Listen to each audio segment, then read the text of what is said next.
औज़ुबिल्लाहि मिनश्शैतानिर्रजीम बिस्मिल्लाहिर्रहमानिर्रहीम। 11वीं जमात की हिस्सा गज़ल में से गज़ल नंबर 2 मीर तकी मीर की ये गज़ल है। इससे पहले मीर तकी मीर की पहली गज़ल की तशरीह हवाला जात के साथ उसकी वीडियोज़ आप मेरे चैनल पे देख चुके हैं। अभी ये गज़ल नंबर 2 है मीर तकी मीर की। तो आइए इसके अशार की तशरीह देखते हैं। मीर इसके पहले शेर में कहते हैं, गुल को होता सबा करार ए काश, रहती एक आध दिन बहार ए काश। गुल फूल है, सबा सुबह सवेरे चलने वाली हवा है, काश हर्फ तमन्नाई है, क्या ही अच्छा होता। रहती एक आध दिन, थोड़ा अरसे के लिए रहती, बहार फूलों का मौसम, ए काश क्या ही अच्छा होता। इसमें शायर ने गुल और सबा, गुल के करार की, सबा से ख्वाहिश का इजहार किया है, क्योंकि सुबह की ठंडी हवा का बड़ा किरदार होता है फूलों के खिलने में, इसलिए सबा को मुखातिब किया है। सबा सुबह की ठंडी हवा को कहते हैं। मफहूम इसका यह है कि काश फूल की लंबी उम्र होती और बहार भी कुछ दिन रहती। मीर तकी मीर की जितनी भी शायरी है, उस शायरी में मीर तकी मीर की ज़िंदगी का मुताला जब आप करते हैं तो आपको नज़र आता है कि उनकी शायरी में उनकी ज़िंदगी में उनके साथ बीते हुए जो लम्हात हैं, जो अपनों का बेगानों का जो रवैया है, उसने उनकी शख्सियत पर गहरा असर डाला है, जिसकी वजह से उनकी शायरी में एक मायूसियत या जिसे आप कनूतियत कहते हैं, ये दर आई है। अब देखेंगे, आपने 9th की जो पहली गज़ल मीर तकी मीर की थी उसको पढ़ा, तो उसमें भी देखा मीर तकी मीर ने ज़िंदगी की बेसबाती को बयान किया। फर्स्ट ईयर में अगर पहली गज़ल का पहला शेर आपने देखा तो उसमें भी यही बात थी कि यहाँ हमेशा नहीं रहना, जिनको बादशाहत यहाँ पर सल्तनत मिली है, आज वो यहाँ पर अगर वो सल्तनत और बादशाहत के मालिक हैं तो कल को जो है इस दुनिया से उन्होंने जाना है। अब तीसरी गज़ल है, तो इसमें भी इस शेर का मतलब भी उसी तरह मिलता जुलता ही है कि जैसे इसमें कहा कि गुल को होता सबा करार ए काश, रहती एक आध दिन बहार ए काश। क्या बाद सबा, काश फूल की खूबसूरती और मौसम बहार को कुछ सबात होता और इसकी रानाई और ज़ेबाई बरकरार रहती। तो इसका मतलब क्या है? फूल नज़ाकत, लताफत, हुस्न और ख़ूबसूरती की अलामत है, लेकिन इनका वजूद अपनी तमाम तर खूबसूरती और दिलकशी के नहायत आर्जी और मुख्तसर है। इसी तरह बहार का मौसम, इसी तरीके से बहार का मौसम चमन में तमाम तर रंगीनियों और दिल फरेबियों के साथ जलवागर होता है। रंगारंग फूल खिलते हैं, चमन महकता है, सब्ज़ा लहलहाता है, नए नए शगुफ़े फूटते हैं, परिंदे चहचहाते हैं, बुलबुल नगमा सरा होती है। यूं बहार का मौसम अपनी तमाम तर जलवा सामानियों के साथ अपनी बहारें दिखाता है, मगर अफसोस कि फूल की तरह बहार की आमद भी आर्जी और वक्ती होती है, जिसे ख़ज़ां का बेरहम हाथ बर्बाद कर देता है।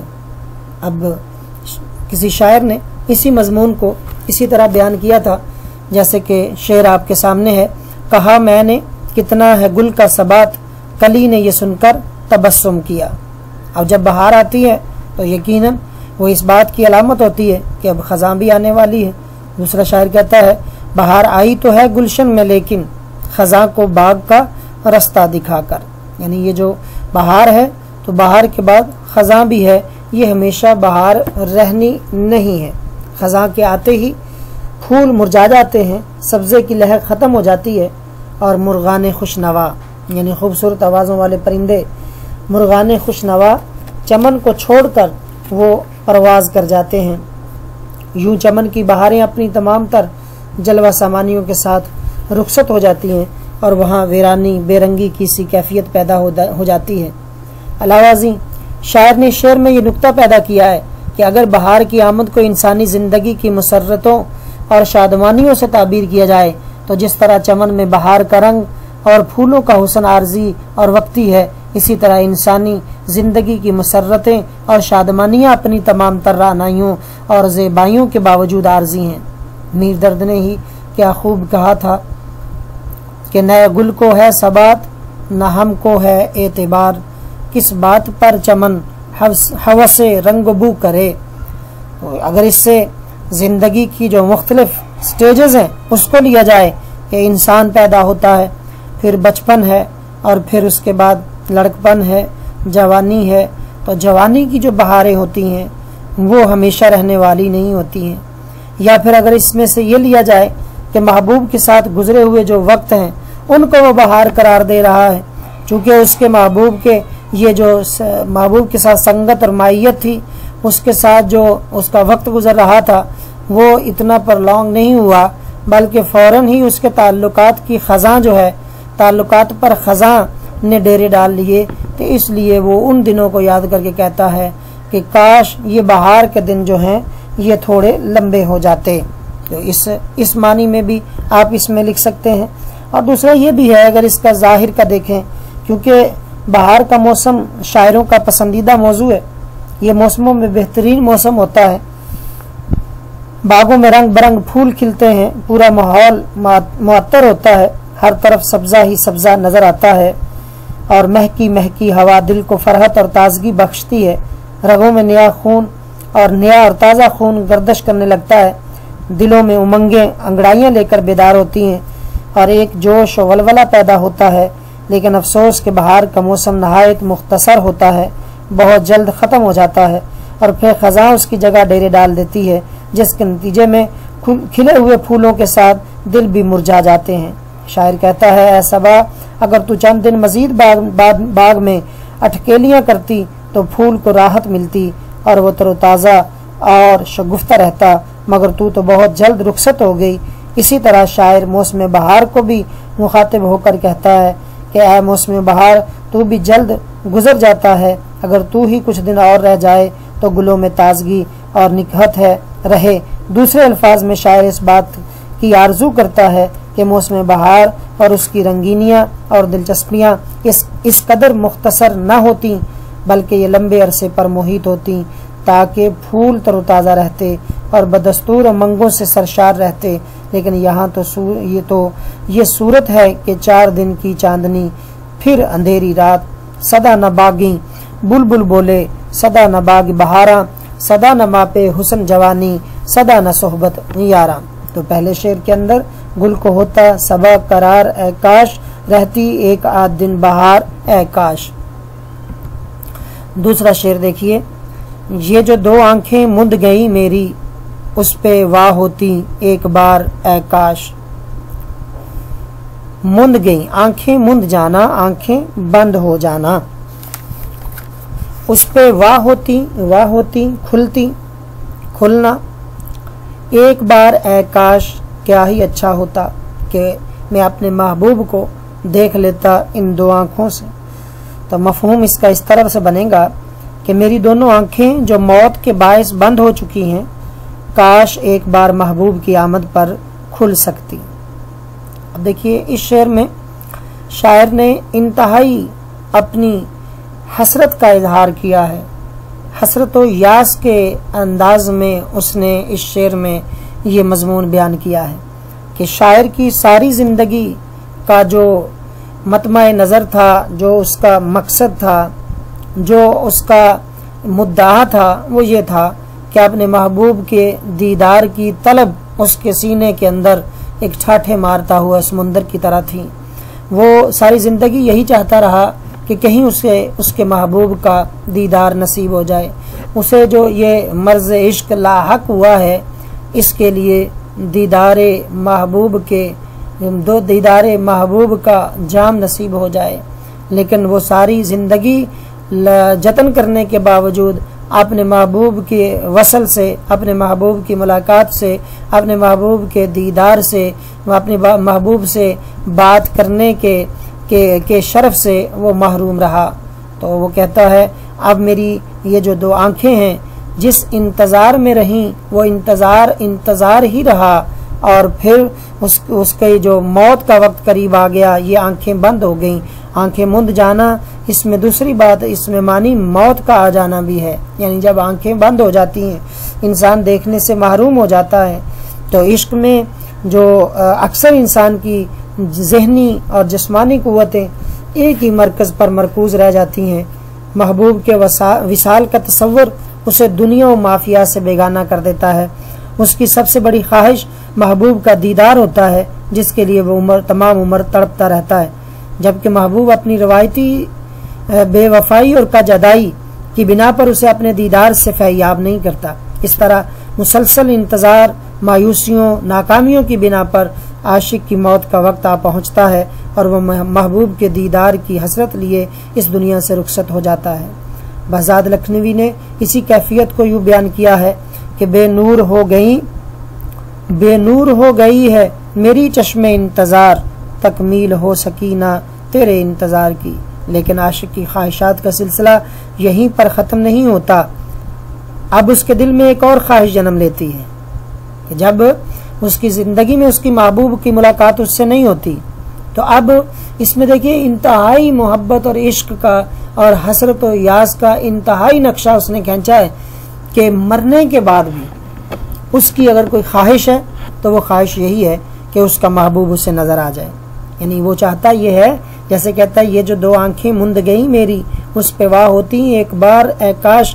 वो मरने के बाद भी ये चाहता है कि काश अब ही मेरा महबूब आ जाए, और जब मेरा महबूब आए तो काश ये मेरी बंद की हुई आंखें जो हैं वो खुल जाएं और अपने महबूब को देख लो। यानी ये इंतहाई इश्क और मोहब्बत और इंतहाई हसरत और यास का मुजाहरा है शायर की तरफ से कि वो कहता है कि महबूब अगर आए तो काश ये मेरी आंखें खुल सकती तो अपने महबूब को देख सकता। ये कबीला इश्क के मुख्तलिफ कबीले और मुख्तलिफ कबीलों के अपने अपने नज़रिए हैं। यहाँ पर तो आंखें खोल कर देखने की बात है। एक कबीला ऐसा भी है जो महबूब को आंखें बंद करके देखता है। जैसे शायर ने कहा, उल्टी ही चाल चलते हैं दीवान गाने इश्क, उल्टी ही चाल चलते हैं दीवान गाने इश्क, नज़रों को बंद करते हैं दीदार के लिए। यानी उल्टी ही चाल चलते हैं दीवान गाने इश्क, नज़रों को बंद करते हैं दीदार के लिए। बहरहाल इस शेर के अंदर जो महबूब की आखिरी ख्वाहिश है वो यही है। जैसे किसी शायर ने कहा, वो आए हैं पशेमा लाश पर अब, तुझे ए ज़िंदगी लाऊं कहाँ से। वो कहता काश मेरी ये दो आंखें जो हैं अपने महबूब के चेहरे पर वाह हो जाती, खुल जाती। आंखें खुलने की सक्कत मेरे अंदर होती, लेकिन वो अपनी हसरत का इजहार करता है कि अब इस दुनिया से जा चुका, मौत आ चुकी, अब मेरी आंखें खुलने वाली नहीं हैं। ये जो रोग हैं, ये जो ज़िंदगी के मर्ज हैं, ये ज़िंदगी के साथ जाते हैं। ज़िंदगी ख़त्म हो जाती है मगर दिल की आरज़ू पूरी नहीं होती है। इंसान के बस में बहुत कुछ सही, लेकिन सब कुछ नहीं है।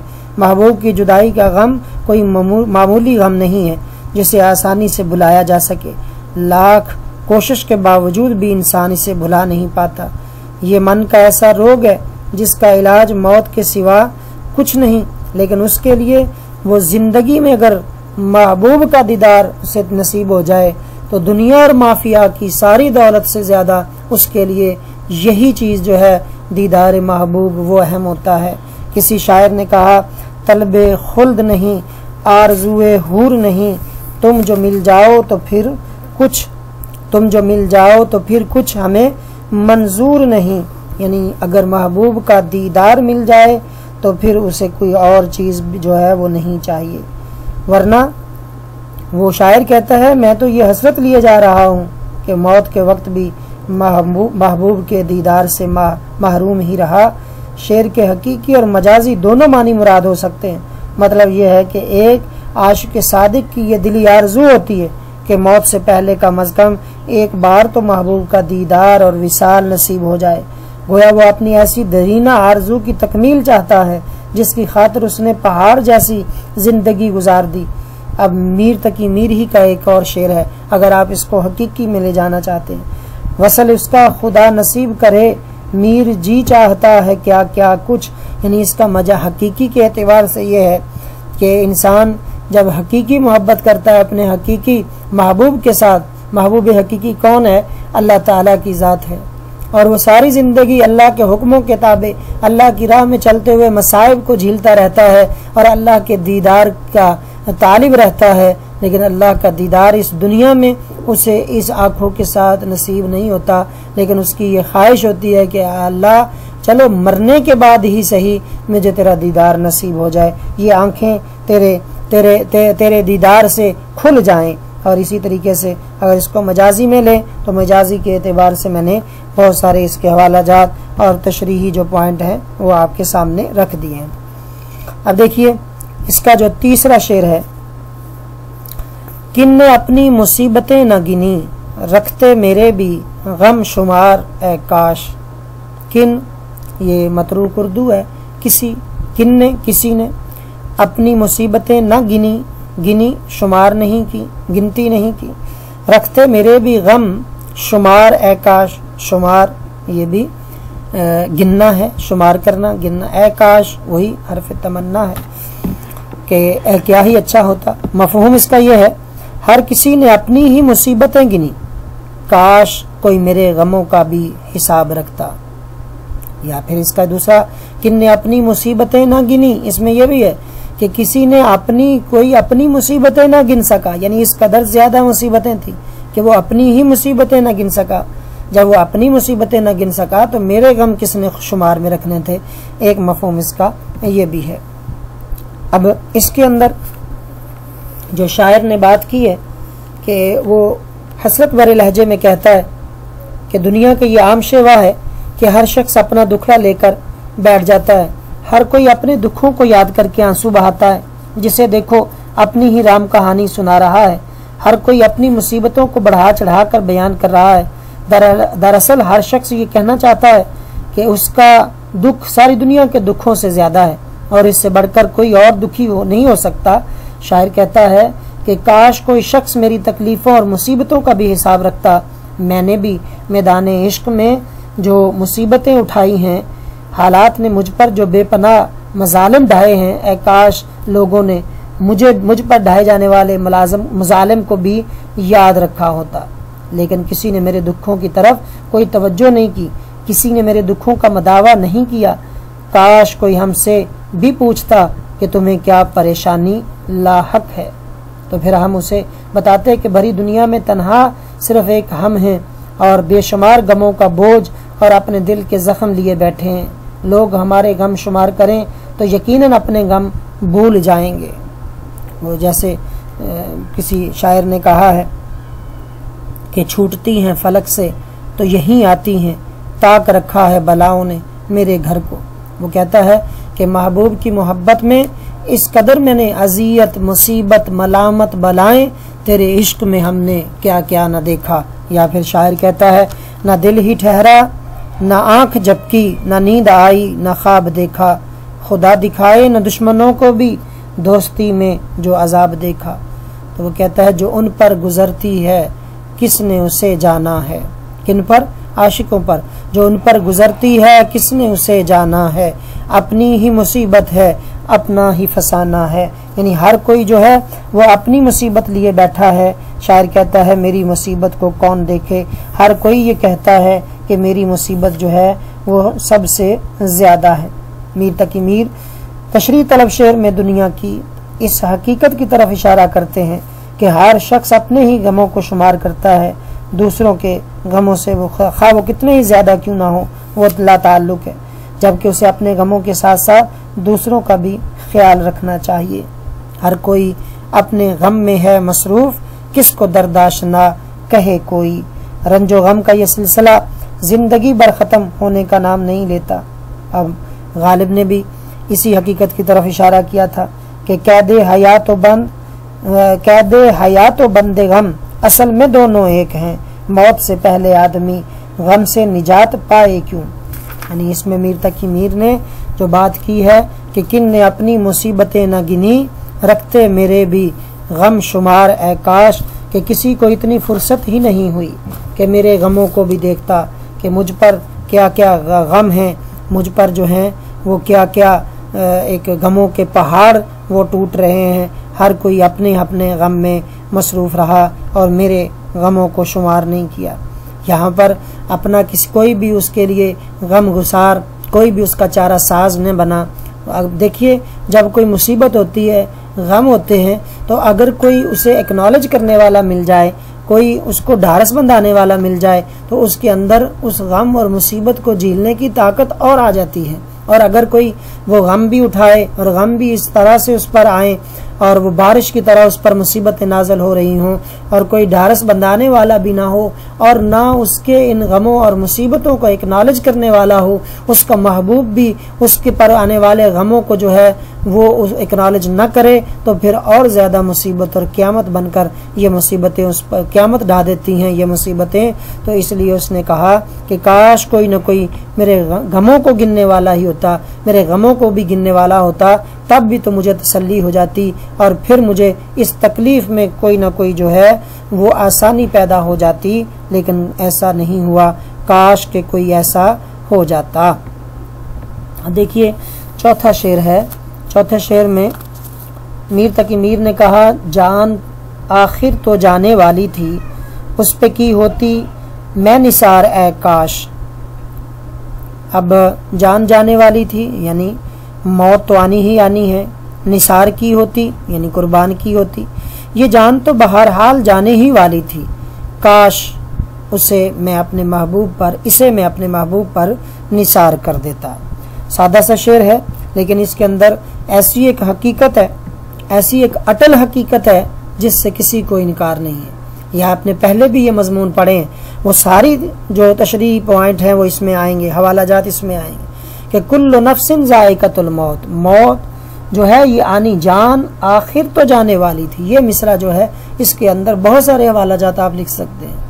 क्या है कि कुल्लु नफ्सिन ज़ाइक़तुल मौत, जान आखिर तो जाने वाली थी।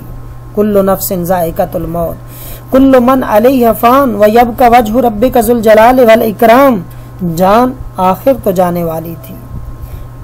आगाह अपनी मौत से कोई बशर नहीं, सामान 100 बरस का पल की खबर नहीं, जान आखिर तो जाने वाली थी।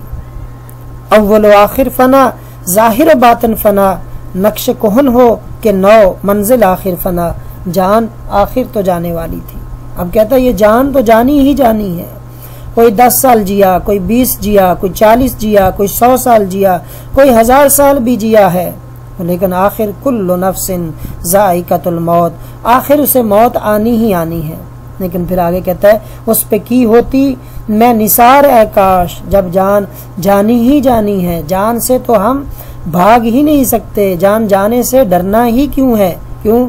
जैसे किसी शायर ने कहा, मौत से क्यों इतनी वहशत, जान क्यों इतनी अजीज, मौत आने के लिए है जान जाने के लिए, कि मौत तो आनी ही आनी है। लेकिन वो कहता है अगर ये ज़िंदगी फिर मैं किसी के खाते डाल देता, ये ज़िंदगी ख़त्म तो होनी थी, किसी के खाते डाल देता, किसी के नाम लगा देता, तो फिर ये मेरी ज़िंदगी का मूल पड़ जाता, इसका जो है वो मकसद पूरा हो जाता। इसमें ही इश्क़ हकीकी के साथ साथ इसके मानी हकीकी के साथ साथ इसका मजाजी मानी भी है, मजाजी के साथ साथ हकीकी भी है। हकीकी किस तरह है कि वो कहता है कि जान अगर जानी ही थी, मैंने मरना ही था, तो मैंने लाव लाभ में क्यों गुजारी, मैंने दुनिया के झमेलों में क्यों गुजारी, क्यों ना अपनी ज़िंदगी को अल्लाह रब्बुल इज़्ज़त के लिए निसार कर देता, अल्लाह की राहों में कुर्बान कर देता, उसके महबूब की राहों में कुर्बान कर देता, अल्लाह और उसके रसूल की अताअत और ताबेदारी के अंदर, ताबे फरमानी के अंदर इसको गुजार देता, ताकि मेरी ज़िंदगी का मकसद जो था वो पूरा हो जाता।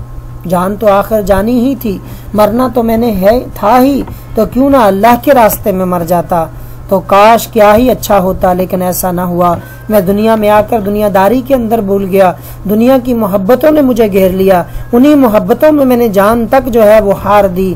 लेकिन काश मैंने उस पर निसार की होती, अपने महबूब हकीकी पर निसार की होती, क्योंकि अल्लाह पर अगर निसार की होती तो कहते हैं जान दी हुई उसी की थी। हक तो यह है कि हक अदा ना हुआ, तो फिर भी क्या था, फिर ये हक अदा ना होता अगर मैं ये जान उसके अल्लाह की बारगाह में अदा ये इसे कुर्बान भी कर देता।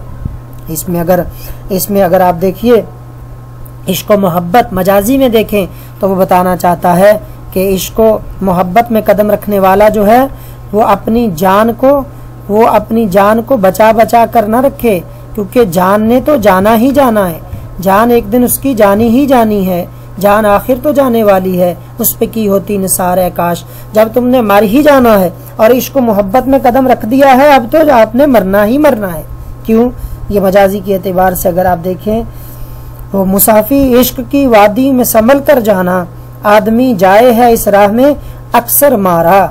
गुलाम हमदानी मुसाफी कहता है कि मुसाफी इश्क की वादी में संभल कर जाना, आदमी जाए है इस राह में अक्सर मारा। तो वो कहता है इसमें तो आखिर जानने चले जाना है, अगर जाना है इश्क में कदम रखा है तो अब वफा के तकाजों को पूरे करते रहना, महबूब के कदमों पर इस जान को निसार कर देना। जैसे शायर ने गालिब ने कहा था, जान तुम पर निसार करता हूँ, मैं नहीं जानता वफा क्या है, कि अपनी जान जो है महबूब के कदमों पर निसार कर दो। अब जो वफा के तकाजे हैं उनसे जान न छुड़ाओ। जैसे किसी शायर ने कहा, खेल कोई ना उम्र भर खेले, हम जो खेले तो जान पर खेले। यानी जो भी हो तो फिर इश्क मोहब्बत में अपनी जान अपने महबूब के कदमों पर निसार कर देना, यही राह वफा के तकाजे हैं। इन तकाजों को पूरा करते हुए इंसान को अपनी जान की परवाह नहीं करनी चाहिए।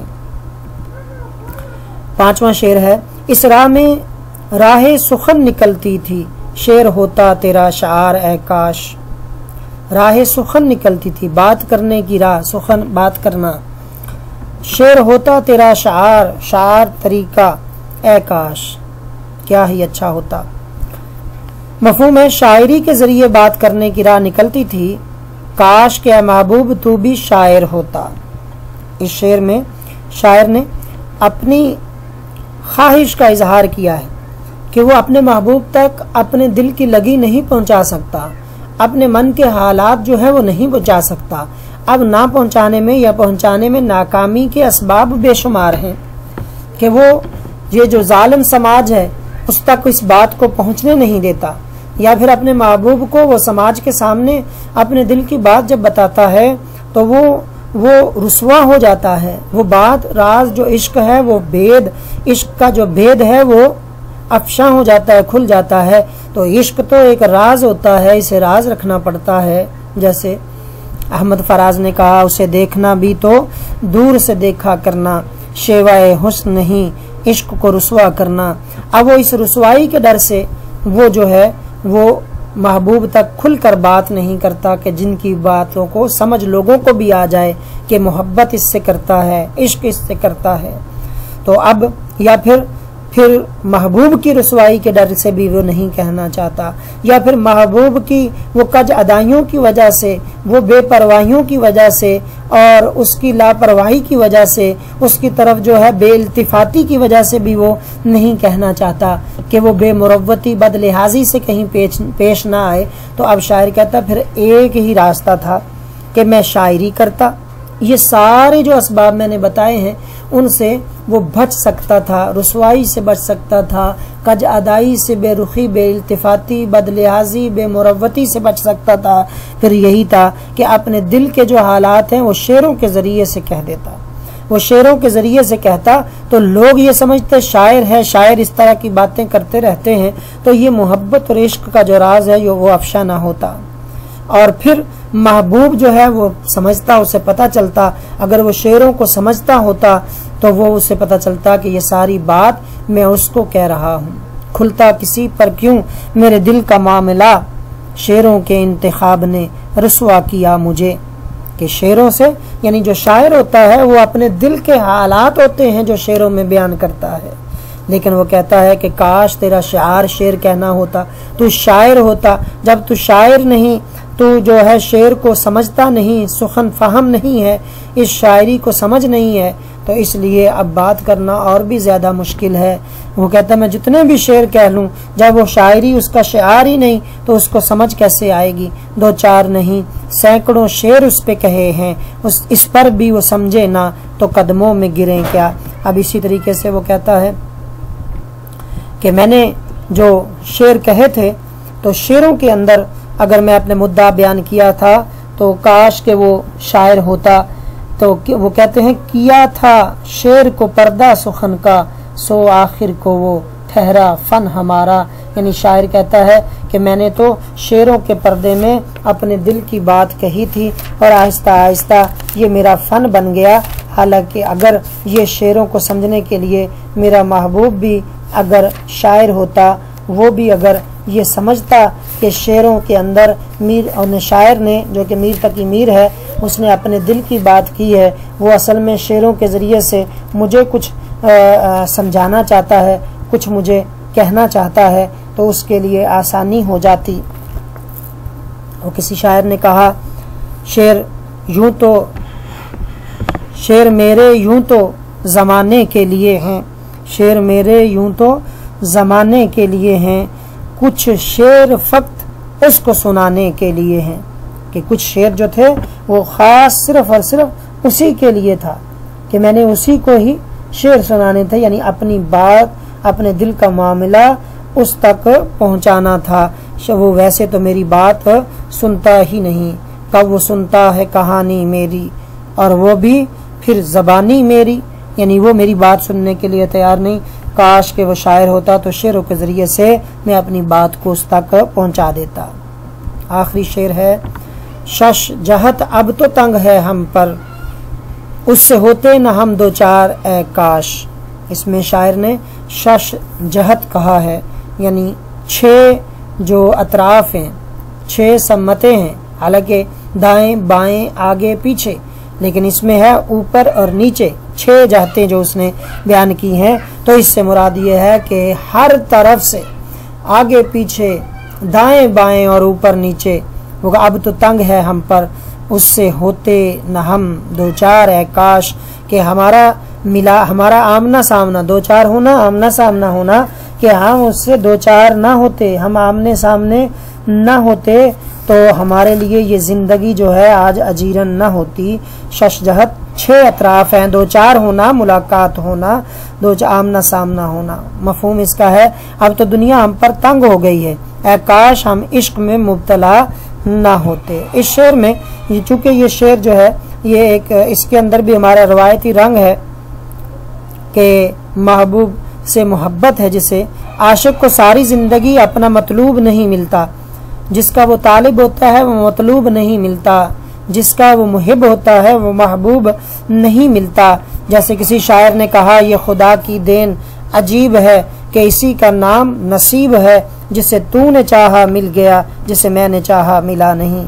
अब कहता है सारी ज़िंदगी जो है मैंने इस कदर मोहब्बत की, टूट कर उससे मोहब्बत की, हर नवाज़ व नसीहत करने वाले, हर समझाने वाले की बात को मैंने दरखोरे इतना न समझा, उसको मैंने बिल्कुल ही बह न लिया और अपने इस काम से बाज न आया। आज ये हुआ कि हर शख्स ही में जो है मेरी रसवाई से मुझे तान व तशनी करता है, हर शख्स ही जो है मेरे इस इश्क के में जो मैंने जो बाइस रसवाई हो गया, और बाइस रसवाई भी कौन सी, बाइस रसवाई मदाम हो गया, हमेशा की रसवाई का जो बाइस बन गया।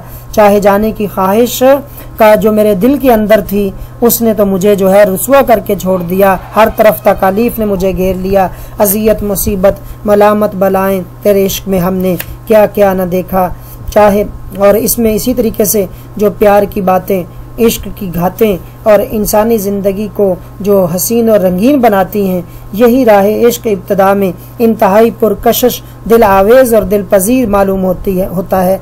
लेकिन इस वादिये ज़ार में और राह पुरखार में कदम रखते ही ज़माने के अंदाज बदल जाते हैं। नाकामी, नामुरादी और हिरमा नसीबी इंसान का मुकद्दर बन जाती है, नींदें रूठ जाती हैं, दिन का चैन और रात का आराम किस्सा पारीना बन जाते हैं, हत्ता कि आशिक बेबसी और बेकसी की तस्वीर बनकर रह जाता है। मोहब्बत की राहों पे चलना संभल के, यहाँ जो भी आया गया हाथ मल के। यानी वो कहता है जब महबूब से इस कदर हम टूट के मिलते हैं और फिर वो मिलता नहीं है। तो किसी शायर ने यही कहा था, अजीज इतना ही रखो कि जी संभल जाए, अब इस कदर भी न चाहो कि दम निकल जाए। यानी इतना भी ज़्यादा नहीं उसे चाहना चाहिए कि तुम्हारा दम ही निकल जाए। लेकिन इश्क व मोहब्बत जिसने की है तो ये तो ऐसा मर्ज होता है कि इसका तो तबीब के पास भी इलाज नहीं होता। इश्क ला इलाज है, बस एहतियात कीजिए। रहता हूँ सदा मरने के नज़दीक ही, अब मीर उस जान के दुश्मन से भला यार हुआ मैं। ये शायर ने कहा, मीर तकी मीर ने ही, उसी का ये शेर है। वो कहता है कि रहता हूँ सदा मरने के नज़दीक ही, अब मीर उस जान के दुश्मन से भला यार हुआ मैं। दुश्मनी हमसे की ज़माने ने कि जफाकार तुझसा यार किया। यानी अब जब जफाएं महबूब की तरफ से जफाएं मिलती हैं, उसकी तरफ से जब बेवफाई मिलती है, तो फिर आशिक हसरत व यास की तस्वीर बना ये सब कुछ बर्दाश्त करता चला जाता है कि शायद महबूब कभी मेहरबान हो जाए और इसकी अनायात देकर ज़माना भी अपनी रवश तब्दील कर ले, रकीब अपनी रकाबत को तर्क कर दे। मगर जब इसमें किसी किस्म की तब्दीली होती नज़र नहीं आती तो आशिक जो है फिर बेसाख्ता पुकार उठता है कि बे अजल मीर अब पड़ा मरना, इश्क करते ना इख्तियार ए काश। ये वो चाहता है कि महबूब ने भी बेइतनाई बरती और उसी की मोहब्बत में दुनिया ने भी मुझे धत्कार दिया, अपने भी मुझे छोड़ गए, पराए और अपने और पराए में फ़र्क कोई न रहा और हर कोई मुझे तानो तशनी से रुसवा करने के पीछे पड़ा है। काश के मुझे तुझसे मोहब्बत ना हुई होती, तुझसे मैं दो चार ना हुआ होता। जो मीर तकी मीर की दूसरी गज़ल इसी शेर के साथ मुकम्मल होती है। अब हम इसके बाद नेक्स्ट जो गज़ल होगी आपके सिलेबस की तीसरी गज़ल इंशाअल्लाह उसकी तशरीह आने वाली वीडियो में पेश करूँगा।